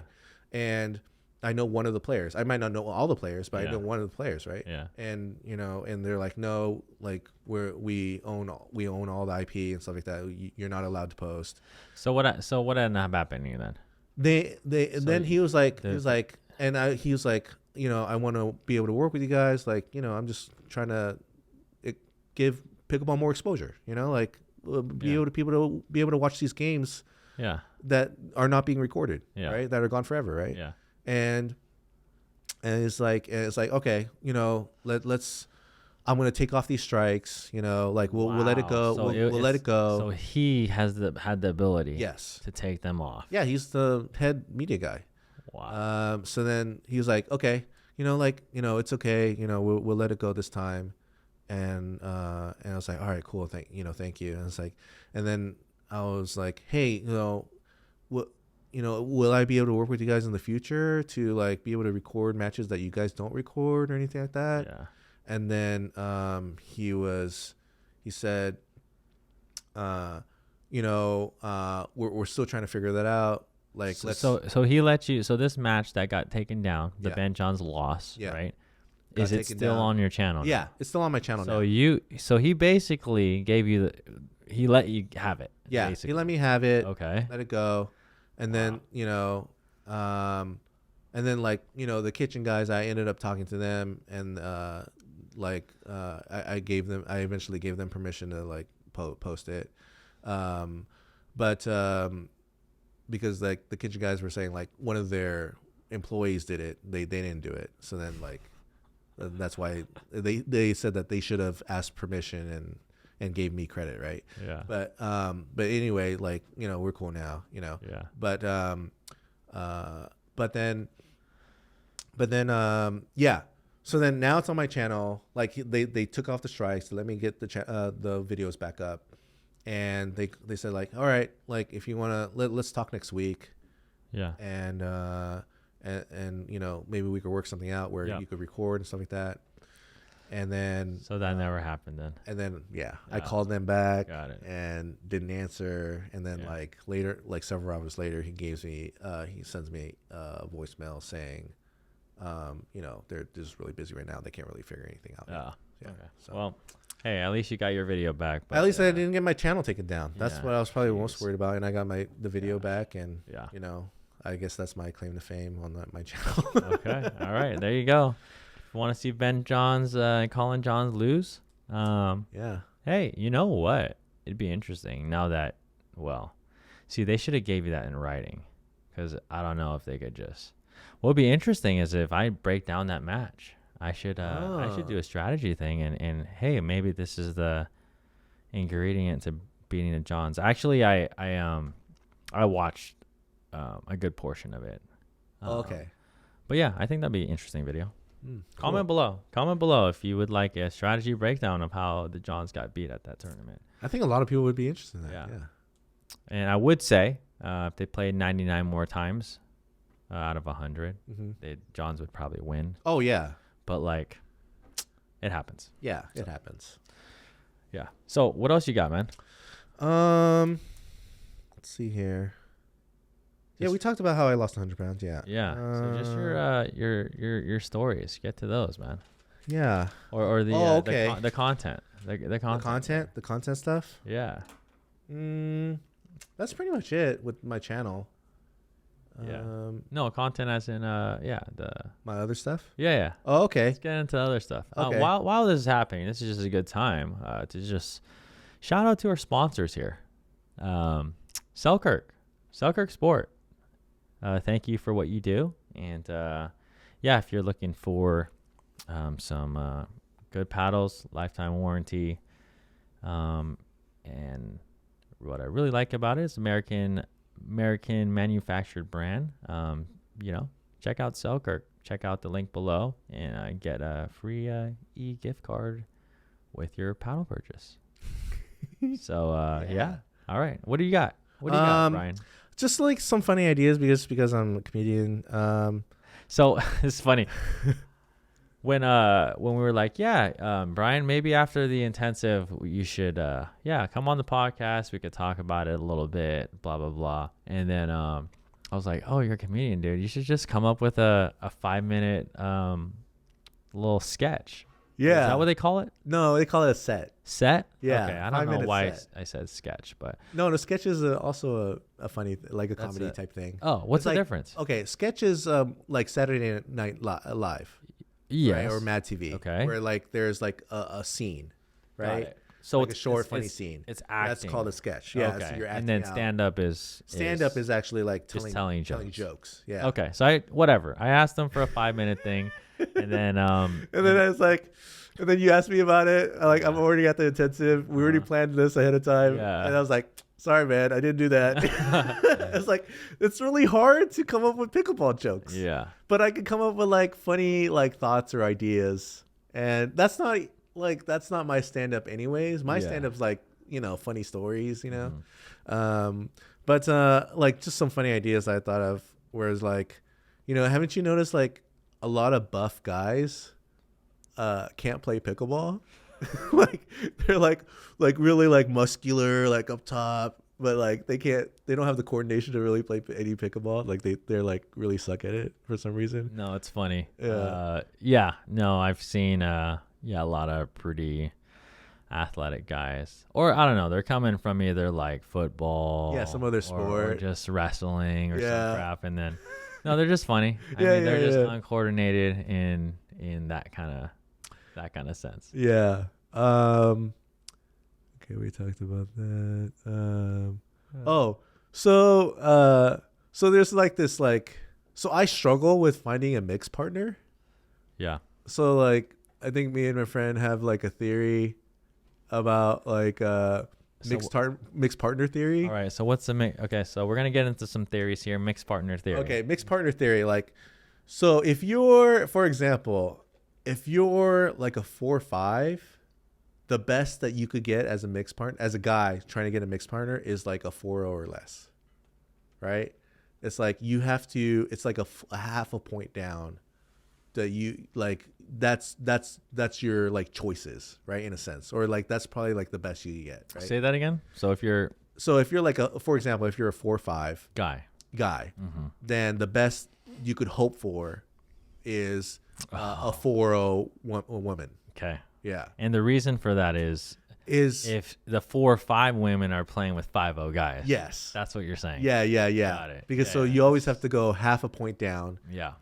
It's true because good women are hard to find. Yeah, good women are hard to find, and they have so much more choice, and it's almost like dating, right? Yeah. So then, and then the other part of the theory is, if it's a attractive woman, then you could only expect to get an attractive 1 full point down. So like if you're a 4-5, you can only get an attractive 3-5 woman. Like, and then Why is that? I don't know. This is because they just have even more choice. Oh, I see. They just have even more choice. So then, like you know, more people would want to play with. Yeah, more people would want to play with them. Got it. So that's sort of like funny, like little theory about like trying to find a mix. Our struggles of trying to find a mix partner. Oh yeah, I'm sure. Yeah, I mean, it's definitely hard to find any partner already, but specifically women's partners. Yeah, it's so difficult. Yeah, sure, for sure. Yeah, and then related to that is like, you know, I would say 95% of couples can't play together. Yeah. Yeah, like couples. I didn't think about it. So that's why you're saying that's maybe why some of these women have just random other. Yeah. It adds to like the difficulty in a sense, and then but I also think of it as in like the couples that actually do play well together, and I bet you it's like so much more rewarding. You know, could be. I just like think of like, oh, that could just be so much more rewarding to actually win with your significant other. Yeah. But just some funny idea or thoughts. Yeah. Fun fact: when I started playing the game, this is probably 6 years ago. I didn't start 6 years ago, almost 9 years ago now, but 6 years ago. Not 6 years, over 7 years ago now. Josiah, you just met him, our oldest. Katrina and I used to play tournaments together. And it's probably 4 or 5 tournaments at that time. And she was playing pregnant, and we won some tournaments. That's incredible. So that was fun. Yeah, that was back in the day, though. But how did you feel? That must have been so rewarding to be able to win with your significant other. It was great. It was great. I could definitely say I probably wasn't the best partner, as in just getting super intense, serious, frustrated. We don't play. It's been a thing. We don't play with each other much, but we'll drill and practice. But she doesn't play much anyways. Right. Yeah. Let's see here. I will tell my MLP story. Okay. Oh yeah. What's your MLP story? Okay, so I'll give you guys. Which MLP is this, by the way? This is San Clemente. Oh, San Clemente. Which is the last one. That was a good one. Yeah. Yeah. So, okay, I'll give you the setting, right? All right. The setting is, it's the premier finals. What is that? Oh, fine. So is there 2 teams left or 1 team? 2 teams left. 2 teams. Yeah. That's it. 2 teams left. It's Ben Johns. It's Ben Johns, the Pioneers. Yeah. Ben Johns with Tyler Loon, Etta Wright, and Megan Dazan. And then they're playing against Julian, right? No, that's the super finals. So I'm talking about the premier finals. So I'm really confused. Okay. So it's the finals of the season. Got it. But it's not the finals of the whole. It's finals of the event, but not the whole season. Right? Oh, that's how they do it. Right. So who won the super finals was Ben's team. It was Ben's team versus. No, it was the Mad Drops. Mad Drops beat Ben's team. Okay. On the Monday. Yeah. Okay. So this is Sunday. This is Sunday, San Clemente, premier finals of the event. Yeah. And then, the winner, actually goes to the super finals. Right. So it's against the Jersey Fives with Anna Lee, Hayden Patrick Quinn, Leah Jansen, and James Anadowicz. Yeah. Right. So it's the finals. And the crowd is, obviously going to watch, like, crowding around, and it's getting crowded. And my friends are the 2 other guys that I'm with are just like, they're sitting in the back, right, at back area, right, and then like, there's like the VIP area and in the front, right, and I noticed that like other content, creators are just like getting content and stuff like that. Who was there? Huh? Who was there? What content? What content creators? A lot of them actually, but like who to name a few? Like let's see here. Chris and Enhance. Will. Bad Pickleball. Who runs Bad Pickleball? Oh, he doesn't want people to know. Oh, okay. Yeah. Okay. But I know, but he doesn't want people to know. Got it. He likes to just keep his privacy. Yeah. If you know him, then Yeah. he's fine with it. Yeah. He just doesn't want Yeah. it to be like everyone knows. No, who I he just is. wondering. Yeah. And then, some other content creators. And So stuff like that, so they were getting content like yeah. Like so just, the reason why I bring it up is because Yeah. I want to go down there. yeah, I want to go into the as close as possible to the get, VIP. Yeah, to the VIP area to get content. Got it. Right? How do these people? Because you would have to pay for that. Like, how does this work? You can either Like, pay for it, the yeah, VIP, or you get a freaking, or you get a pass from somebody you know, right? Yeah. Got it. So, my friends, I know that they have passes, but they just chose to not sit in the VIP area. They chose to sit in the back, right? Why do they have passes? They bought them. Huh? They bought them. Your friends.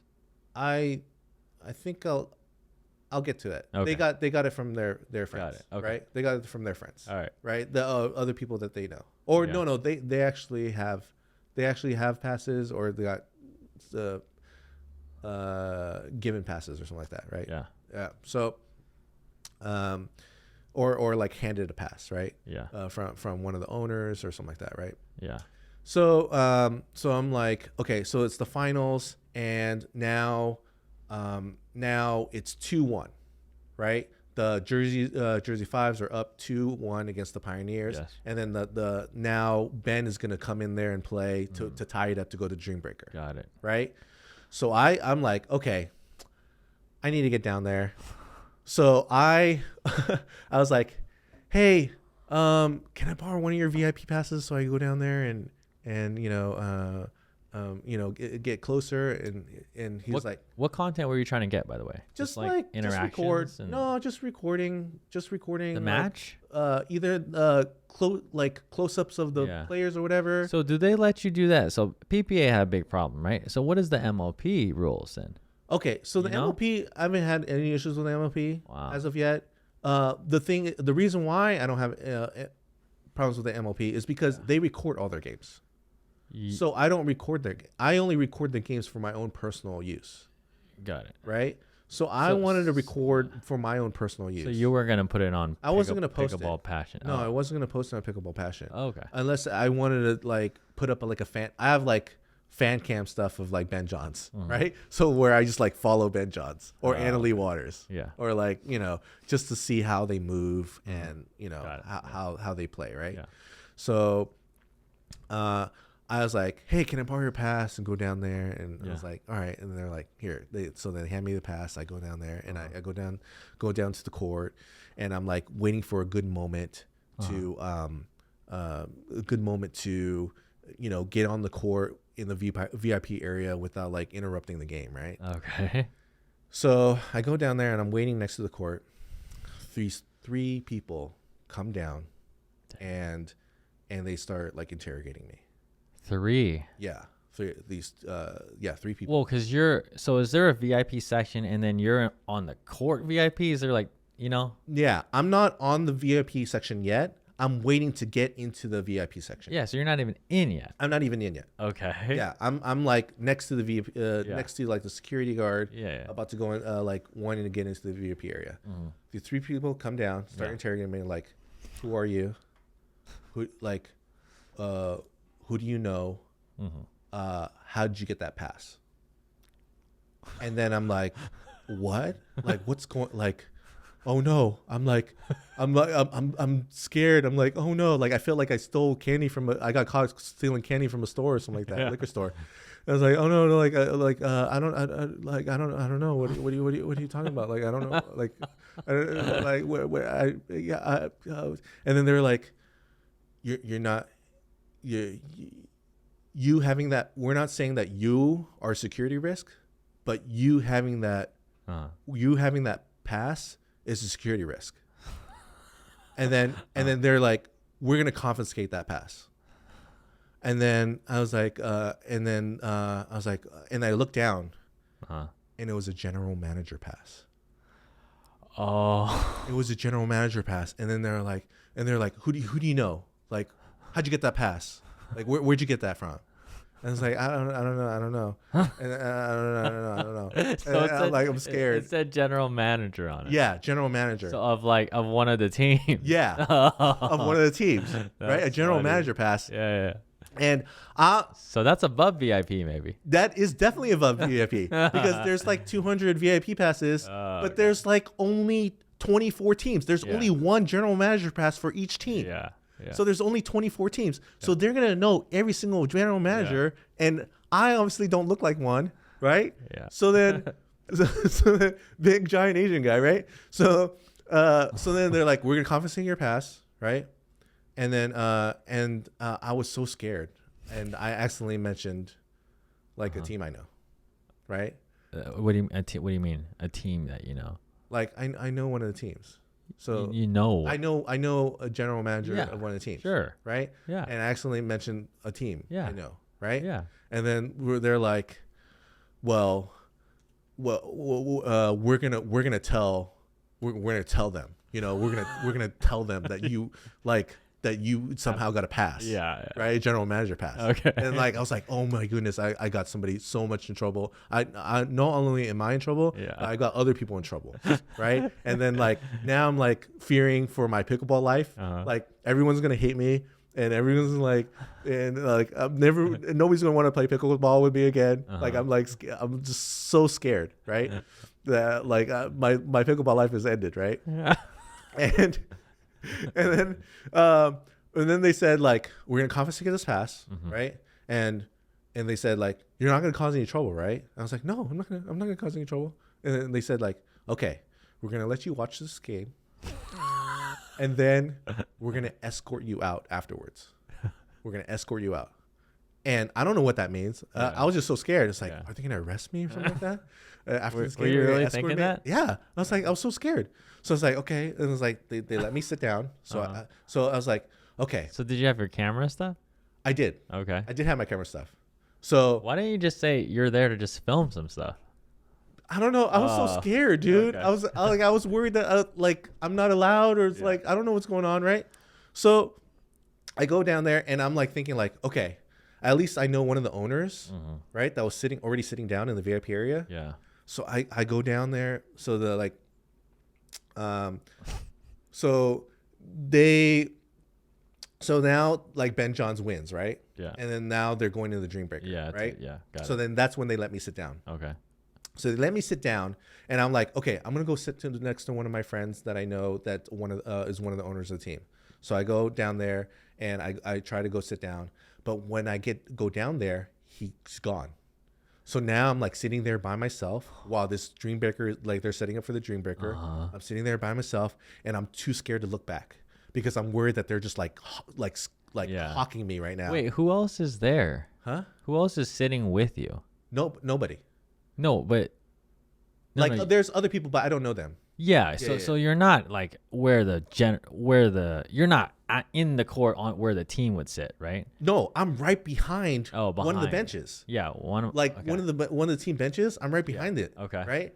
Yeah. And my the person that I know who's one of the owners isn't there. So he just went to the bathroom or something. Yeah. So he comes. So I'm like freaking out. Like I'm all sitting there by myself. And I'm too afraid to look back, right? Like I'm worried that they're gonna escort me out or arrest me or something. Yeah. Like I'm just like so scared over my life right now, right? Yeah. And you know this is gonna be on like ESPN, right, and everything, right? So my friend that's the owner comes back. Yeah. Right.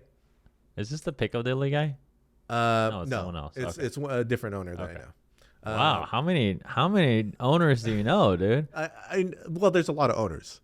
Oh, so there's a lot of owners. There's multiple owners. There's multiple owners on a team. Got it. Okay. So one of the owners comes back, and like he brings back pizza, and he's like, "Hey, what's up, Brian? Hey, you want a pizza? You want a slice of pizza?" And I'm like still freaking out, having a nervous breakdown. It's like I don't know what's I don't know. And he's like, "Here, just take a slice of pizza." I was like, okay. So he hands me a slice of pizza. Yeah. And I was like, and he's like, "Here, just eat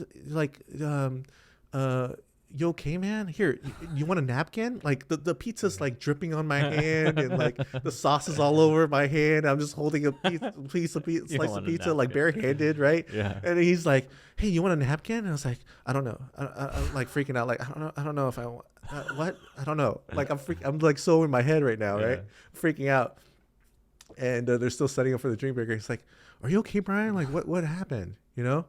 And I'm telling him like, they just confiscated a pass for me, and they're gonna escort me out, and like I think I got a lot of people in trouble, and it's like what do you mean escort? He's like, what do you mean like confiscated your pass?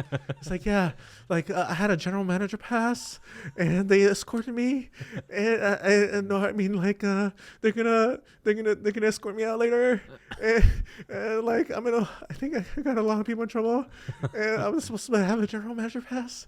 I thought it was a VIP pass, but it's a general manager pass, and he starts laughing. He starts laughing. He's like, he's like, out of all the passes you could have borrowed from somebody, you borrowed a general manager pass. And he's just laughing like, no offense to you, Brian, but you do not look like a general manager of a team. You do not look like a general manager of a team. He's just like laughing. And then it's like, how'd you get the pass? Right. And then I was like, okay, I'm gonna use different names. I'm gonna use superhero names just so. Okay. Confidential, huh? Yeah. Okay. Keep anonymity, right? So like, I got it from the Flash, who got it from like Superman, who got it from the Joker, right? And he's like laughing, right? Yeah. He's like laughing. It's like, okay. And then it's like, and then I told them, like, I told the security people or the staff people that I accidentally mentioned the name of the team, right? He's like, well, you might get them in trouble if they don't have their general manager pass, right? Because they're gonna think that they gave you their general manager pass. So it's like, oh shoot, you're right. So it's like, he's like, the owner friend's like, you better text them and make sure they got the general manager pass, or they're gonna be in trouble for not having the general manager pass. Yeah. So I text my friend that's a general manager, and then I'm gonna read what I texted him. So this is the guy's pass, the general manager. No, it's a different pass. So I mentioned the team. So I'm glad you're asking to clarify this. So I mentioned the name of a team, right? That you knew. That I know. But it's not the pass that I had. So how did you didn't even think, like, where'd you get that one then? I don't know. I don't know where I got that one. Oh, I don't know where I got that one. What do you mean you don't know? I don't know. I got it from a friend. That knew a friend. That was a friend that got it. Got the general manager from somewhere else. Okay. Right. Okay. I don't know where he got that pass from. But all I know. But you didn't even think about it was the general manager. You did know. You could have been his. I guess it could have been his. But you weren't thinking that. I wasn't thinking at the time. Okay. So he was saying, like, you better cover your butt, and you better find out. So that the person that you did mention, the team that you did mention, make sure that they have their pass, or else they're gonna think that they're giving out their passes, and they're gonna get in trouble. Yeah. Right. So I messaged the general manager that I actually know, and then I'm gonna read it so I don't mess up this exchange. Right. So it's like, okay. Make sure you have your general manager pass. I'll explain later. I text him that, right? And then he texts me back that he says that he doesn't have his general manager pass. I was like, oh no. I think I got him in really big trouble. Yeah, you think you have. And then he said, and the general manager that I know, he says that I just have an owner's pass, right? Because he's an owner's and a general manager pass, right? So then I was like, who has the general manager pass of the team I mentioned? Yeah. Right? And then I explained it, and I texted him again. It's like, I got a general manager pass confiscated, and they're threatening to kick or escort me out. And the first question they asked me was who I knew, and I stuttered, and I didn't know what to say, and I accidentally mentioned the team that I do know, which is yours. And then he said, and then they asked me more questions, and I said, like, I'm not saying anything anymore, right? So like I told the staff people I'm not saying anything anymore, right? That's when they let me sit down for some reason. Yeah. So then, and then he says the general manager that I do know, he says like, whose general manager pass did you have, right? Yeah, because you don't know. yeah, it was like, because and then he goes like, because like they didn't request a general manager pass, that's why he doesn't have one, right? Oh, got it. Right. So then I was like, okay, I got a general manager pass from the Flash, who got it from Superman, who got it from the Joker, right? Yeah. And then he says like, okay, he kind of figured it out. It's like, okay, you probably got the general manager from this person, right? Because like he kind of connected the dots, right? Because there's only 24 general manager passes, right? And then he's like, okay, like he's like, I'm not in trouble. I'll be fine, right? And then I was like, okay, good, because I was feeling very guilty that I got you in trouble because I accidentally mentioned your team's name, right? And then he's like, he's like, oh, just say like you found it or something. Like, you found the general manager pass. And then I was like, no, because the people that I got to, they actually saw me. They saw them hand me the pass. That's how they found out, and they chased me down to interrogate me. They saw me. They saw him hand me the pass. It was like a little handoff action. Yeah, handoff. They caught me in the handoff, like a drug deal, right? Yeah. They caught me in the handoff, and that's how they caught me going into the VIP, anyways, right? So okay, so this all happened like on the Dream Breaker switch, right? Yeah. So now it's a Dream Breaker, right? The Fives versus the Pioneers, right? Yeah. And this is like a dream scenario of mine, right? Like a fantasy.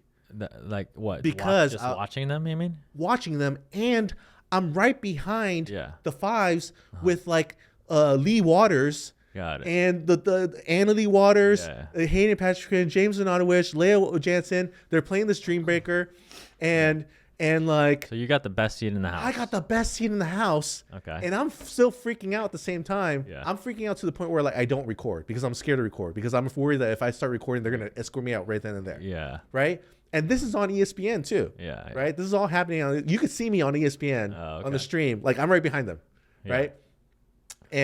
And they're like, you know, every time that they're like losing a point, they're like, you know, Anna Lee is like running to her mom and saying like, you know, what's the plan? What do we do? And like Leah Waters is like, you know, just being positive and encouraging, like, just confidence, guys. You guys could do it, you know, like, and like, you know, and every time that they make like, you know, Anna Lee Waters makes a mistake and like it makes an error and like looks back at, or loses the point or whatever for whatever reason, like it might not be an error, right? They lose the point. Yeah. She loses the point, and she looks back at Lee Waters, and Lee Waters like, don't like, you know, you gotta use, you know, just like being positive for them, and then like, you know, they switch off, and like Hayden goes, or like James Zanotowicz goes, and like, you know, he might have lost a point here and there, and he looks back at Lee Waters for like guidance and like coaching, and like, you know, Lee Waters just like, you know, you guys could do it, confidence, like being positive, right? Yeah. And like Leah Johnson does the same thing, Hayden just does the same thing. Like whenever like they lose a point, they look back at Lee Waters for some kind of guidance, and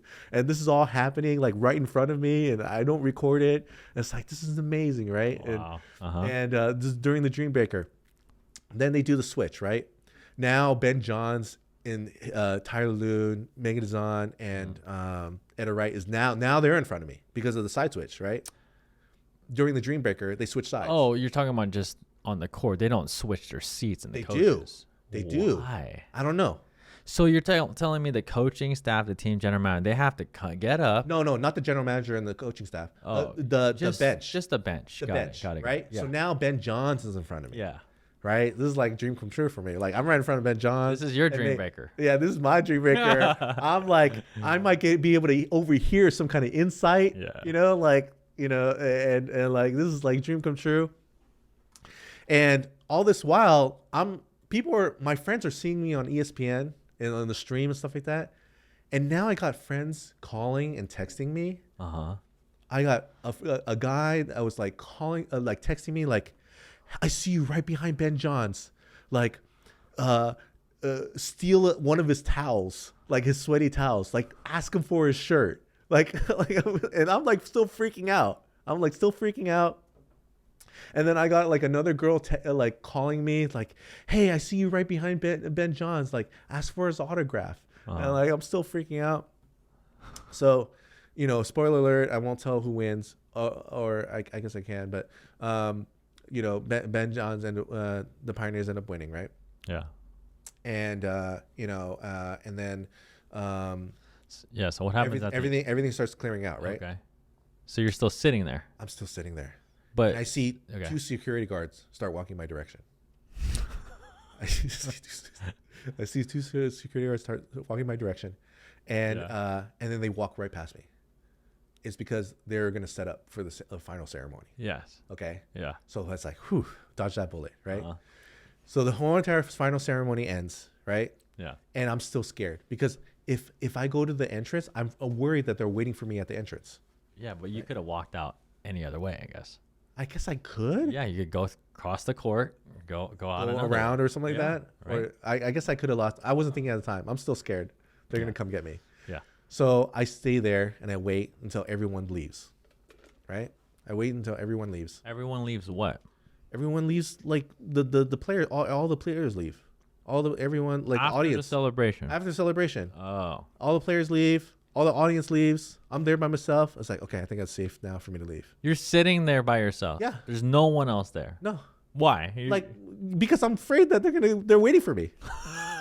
I'm afraid that they're waiting for me. Okay. So everyone leaves. It's like, okay, I think it's safe now to leave, right? So then I go out and I leave, and nobody's waiting for me. Okay. Nobody's waiting for me, right? And then the next day, like I'm free and clear, right? The next day I come back because I'm gonna record there's the super finals in the afternoon, in the evening, but then there's also the owners and staff tournament in the morning, right? Okay. So I'm gonna, because they don't record the staff in the owners tournament, right? So it's like, okay, that I could record because they're not recording it. I could probably record that and put it on my channel, and I should be fine. Well, you got to ask somebody, right? But you didn't. I didn't ask. Okay. Yeah, but I did ask my friend who was playing in it, one of the owners and who general manager, and they were playing in it. It's like, they didn't have any issue with it, right? Yeah. So I go in the morning, right? I go in the morning on Monday morning, and because it's like the super finals is later in the afternoon, there's nobody at the gate, right? Yeah. There's nobody at the gate. And I was like, okay, cool. So I just walk right in. I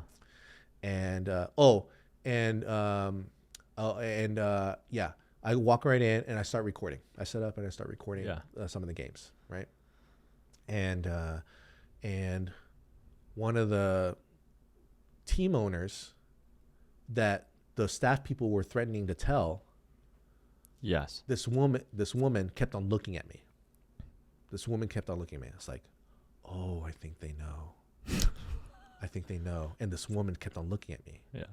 And I was like, oh, I think that's the person that they said that they're going to tell. Yeah. That I was causing trouble, or somehow I got a general manager pass, right? Yeah. She kept on looking at me. I was like, oh no. Like what does that mean, right? And I was like, okay, like they probably know. They probably know. So then one of my owner friends that that gave me the slice of pizza, starts walking towards me. Like he saw me, and he starts walking towards me. With a couple of other people, like MLP staff members. Like that could be like security or whatever, right? They start walking towards me, like really serious face. And he comes up to me and says, how'd you get in here? Who let you in? You're not supposed to be here. Because you didn't have a lanyard, you mean? Yeah. And the whole, and then like really serious tone, right? I was like, oh no, like what now, right? And then he said like, I'm messing with you. He's like, you're fine. Like, wait, who was this? One of the owners was like, he was just playing a joke on me. Like, you're completely fine. I was just joking with you. Like the next day with like. So everyone heard about the situation then. Yeah. Oh, so this is a serious thing then. The general manager. Yeah. So it turns out the people that, yes, it is a serious offense. Really? Because turns out the people that were interrogating me. Yeah. They're the liaison all. I mean, they're the liaison?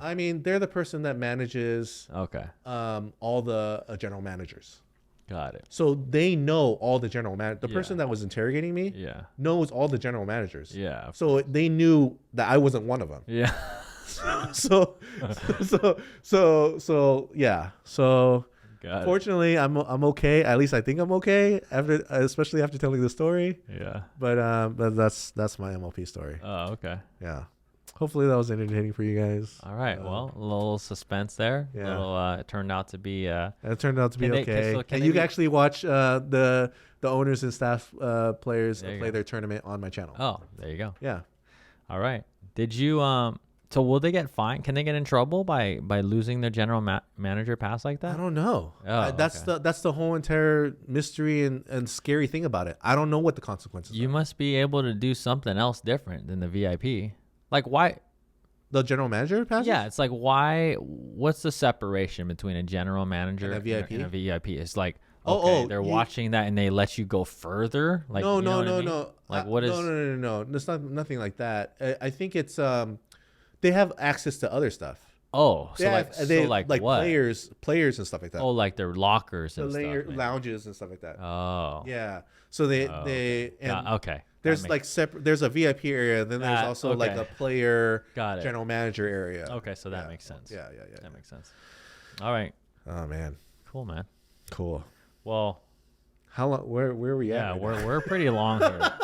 We're pretty long here. We should probably wrap it up. Yeah, wrap it up here. Yeah. That was the main stuff. Yeah. Yeah. That was the main stuff. Everything, all the bullet points that I wrote down. Yeah. But so here we go. We'll do the spin wheel. How about that, Brian? Okay. What is that? I mean, I know what that is, but yeah. So I forget what's on it. So we got a few different things. We will. Yeah, I don't know. Here, let's give it a whirl. Yeah, let's give it a whirl and see what happens. Let's give it a whirl, and then we'll explain. Here, okay. You want to give it? Okay. Want to give it one? All right, ready? Yep, go ahead.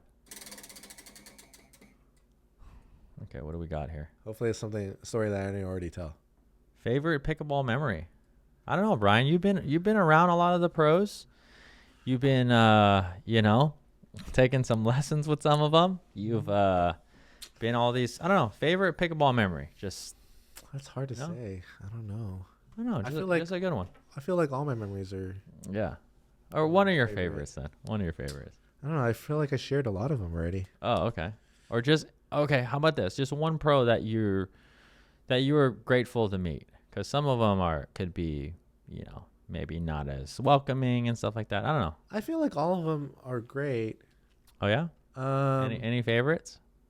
I don't have a favorite. I guess I'll say what was surprisingly. Yeah. What surprises me. So what? Yeah. Well. Okay. Go ahead. What surprised me was DJ Young. He's a super nice guy. Yeah. He he always says hi to me whenever I see him at tournaments and says what's up. But you see him all the time though, right? He plays at Piccadilly. You said. Yeah. Doesn't he? Didn't he move to Austin? Or I don't know. Oh, really? Because I don't know if I'm blowing up his game, but I think he moved back. Oh, did he? Okay. I don't know. All right. So DJ Young is cool. Cool guy. Yeah. DJ Young's a cool guy. Yeah. At least from my experience. Yeah. Whenever I see him, he's always what's up and how you doing, and yeah, I know. Seems like he's happy to see me. So that's cool. Cool, man. Um, Anything else you want to add, Brian? I guess you're going to be working on your game now. I'm going to be working on my game since for sure. Since we just spent the full 2 days with each other, and yeah, man, I'll have that action plan written up for you guys next week or so. So anything? I don't know. This is different, right? From I mean, I know you asked those questions. Which ones? The who'd you pick for dinking or shots and stuff like that? Oh yeah. Well, here's just one, right? Okay. From a 4.178 B4 player. Okay. Briones Pickleball official rating B4. I got to change that acronym. But or 3.6 duper. You could take which one you want, right? No. Okay. Yeah. Okay. It depends on the question, I guess. Yeah. But Yeah. So Brian, and you study the game a lot. Obviously, we went through a lot, and you learned a lot probably about your game. Learned a lot of different things. Yeah. And you're not a coach, you're not a teacher, but you learn things all the time, and you also we also just spent the full 2 days. I taught beginners for a little bit. Okay, there you go. That was just beginners. Yeah. All right. And I'm always happy to to teach people the game. Yeah. And after spending the 2 days with each other, what's the strategy tip that you have for somebody? Let's go. I don't know. I guess around your like something you've really picked up. That's good for my level. Yeah, or just over the time that I've played. I mean, yeah. What's the strategy tip at your level that you can give players? This is coming from a 3-6-4 or a 4-1-7-8. Yeah. Something that you learned either the past 2 days or just something that's really helped your game, maybe. Anything comes to mind? I don't know. That's a hard one? That's a hard one for me. Really? Because, it's hard because there's so many things and yeah. So there's too much. Okay. Right? Give one. Give one. Okay. A 3. Okay. There's I'll say this. And this works for anything that I've tried to learn. Okay. Right? You're gonna get worse before you get better. It's about patience and having fun so you don't burn out. And because I just get so obsessed, right? And you wanna improve. Because in the first beginning, right, you improve so much so fast. Right? Okay. Got it. Then you hit this diminishing return. Right? And this goes with weight loss too, for me. Yeah. And you hit this diminishing return and you start getting discouraged because you're still putting in the work, but you're not getting the same results. Right? You're still, and then it gets discouraging. Interesting. Yeah. And so you could get burnt out. Yeah. Right? And you constantly have to remind yourself of it's one of the reasons why I put a smiley face on the edge of my paddle. Yeah, I saw that. Oh, you saw that? Yeah. Oh, okay, cool. Yeah. It's a reminder of this is supposed to be fun. Yeah. This is supposed to be fun. Yeah, I like that. Because sometimes you just get caught up of why am I not getting better? What's wrong with me? Why isn't this working? Why do I suck right now? Why? I used to be able to do this. Now I can't. What happened? And you start at least for me, right? You start to internalize and you start to what's wrong with me? Yeah. Because it's why I could hit so many that drop is so easy. Why can't I hit it now? Yeah. Or it's things like that. Just constantly remind myself, have fun. Yeah, I like that. Because I like that, man. Yeah. That's good. Yeah. That's good. Yeah, there is a sense of when I could get what you're saying. Yeah, definitely. When you first start, there is an accelerated path or acceleration on the level. Let's say you start 3.0 or 3.5 or 2.5, right? But that's, something to think about. And I told you guys this at the intensive, actually, right? Every half level that you increase, it's a little bit more nuanced and it's very, even though it is a half level, it does get tougher and tougher. You're going to have to just put in a little bit more work, 4.5 to 5.0 to 5.5 to 6, right? And one of the things that I told you, I don't know if, and I think you remember this, but most players, if you're a player between 3.0 or 4.0 right now, if you're anywhere in that range, you can move up a whole half level, but a half level just by two things. your shot selection, like without even improving like your actual, like adding new shots and things like that. Just like putting the ball in a good place, because you're still gonna miss like probably just as much, right? But your choices are better. And then just consistency. Then that goes, and basically if you just drill and then practice, you can move up a whole half level from, and then we talked about like moving up a full level, right? So like 3-0 to 4-0, right? That's kind of a big difference. 4-0 to 5-0, or 3-5 to 4-5. You're definitely gonna, it's the same, but we're gonna have to work on a lot of like adding new skills, adding shots, along with consistency and better shot selection, things like that. But I do see that sense of what you're saying. Like, yeah, it could feel like, like, oh, I moved up so fast, and then now to get to the next level, it's like, it's harder, Yeah. But I think that's like that with almost everything. Yeah. That's why I say it's like losing weight too, or getting healthier. Yeah. Another thing that helps me keep it fun is reminding myself of like, one of the great things that I love about pickleball is the social aspect. Yeah. And I think about like the relationships that I've built prior to pickleball, and the friendships and relationships that I have now because of pickleball. It's crazy. I tell players all the time, like post pickleball, like BP before pickleball, and then AP after pickleball. I mean, I literally have like thousands of new people that I know from pickleball. Yeah. Over 2,000. Yeah. I believe it. And I've been playing 9 years, but anyone who's been playing like a year or two, if you go and think about it right now, like you probably know at least 100 new people. Yeah. You know what I mean? It's crazy. That's a lot. Probably for you, I would guess, I don't know. It's good. I mean, you probably know 200 to 500 new people. Yeah. Right. From Definitely. pickleball, like by name, Yeah. So yeah, it's really cool, man. It's super cool. It's and just to remind myself, like, it's more than a game. Yeah. It's more than what it is. It's like, it's the social aspect is incredible, and especially after the pandemic. Yeah. Like it really saved my life. Yeah. Like, cause like,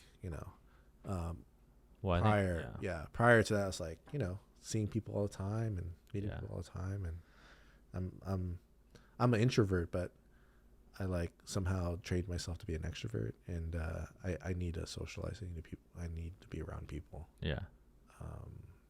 That's cool, man. Yeah. All right, Brian. Well, thanks, man. Appreciate it. I hope I gave you a good podcast, man. Yeah. Like, it's important to me that like you're very important to me, and Thanks, man. I hope I entertained you guys. So comment below if you enjoyed this conversation. I know it's a little bit different. We will have Caden back next week to talk about his pro journey and his tournament there. We're gonna first podcast that we had, someone that's taken a 2-day intensive. So if you'd like to sign up for one of those, I'd love to see you on the court. So go to brionespickleball.com, or just check the description below. And if you want to see more of like content like this, I would call like maybe interviewing or talking to like more amateur players and things like that.